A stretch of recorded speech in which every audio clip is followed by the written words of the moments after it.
Once upon a time, in a small town nestled in the countryside, there were 4 kids named Emily, James, Sarah, and Michael. They were inseparable and always up for a good adventure.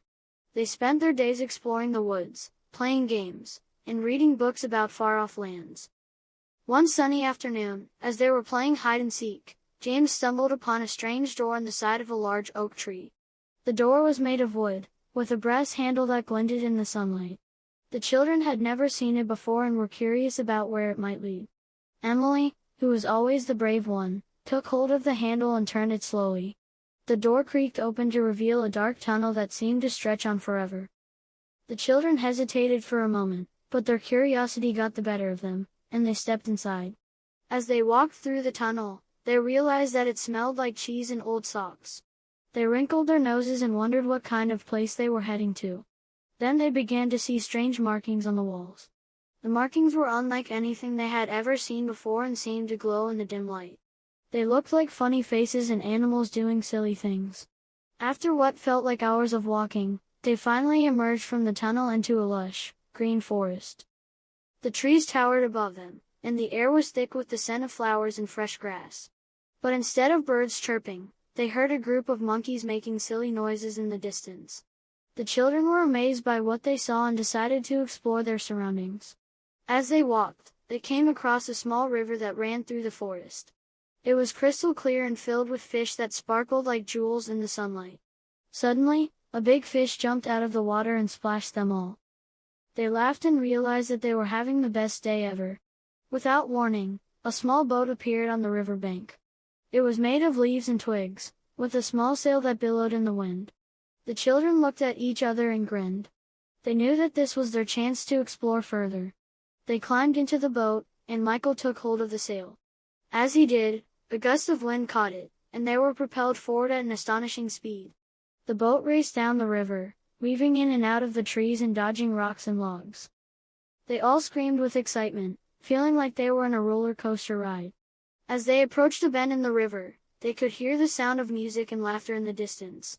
They rounded the bend to see a small village nestled on the riverbank. The village was made up of brightly colored houses and was alive with activity. The children docked their boat and climbed out, eager to explore the village. They were greeted by the smiling faces of the villagers, who welcomed them with open arms. The villagers were unlike any people the children had ever seen before. They had strange markings on their faces and spoke in a funny language that sounded like gibberish. The children spent the next few days exploring the village and learning about the customs and traditions of the villagers. They discovered that the village was home to a magical creature called the Fae, who had been living there for centuries. The Fae were small, delicate creatures with delicate wings and pointed ears. They were mischievous and loved to play pranks on the villagers, but they were also kind and friendly. The children spent hours playing with the Fae and learning about their way of life.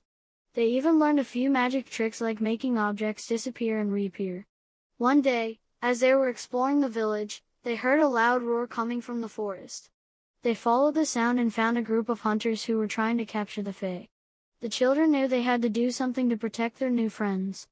They quickly came up with a plan and distracted the hunters by using their newfound magic skills to create illusions of the Fae flying around them. While the hunters were distracted, the children led the Fae to safety deep in the forest. The Fae were grateful for the children's bravery and decided to show them their greatest secret. They led the children to a hidden cave filled with glittering jewels and treasures beyond their wildest dreams. The children were awestruck by what they saw and felt grateful for their adventure. They knew they had to return home but promised to keep the memory of their magical adventure forever. As they said goodbye to their new friends, the children turned to leave, but Emily noticed something in the distance. It was the same door they had entered the magical forest through. With a smile on her face, she took hold of the brass handle, and they stepped through the door, returning to the countryside town they had left behind. They looked at each other with wide eyes, wondering if their adventure had been a dream. But the memories and treasures they had brought back with them were proof that it had been real. From that day on, the children knew that they would always be bound by their magical adventure and the memories they had created together. They continued to explore and go on adventures, but they knew that nothing could ever compare to the time they had spent with the Fae in the magical forest.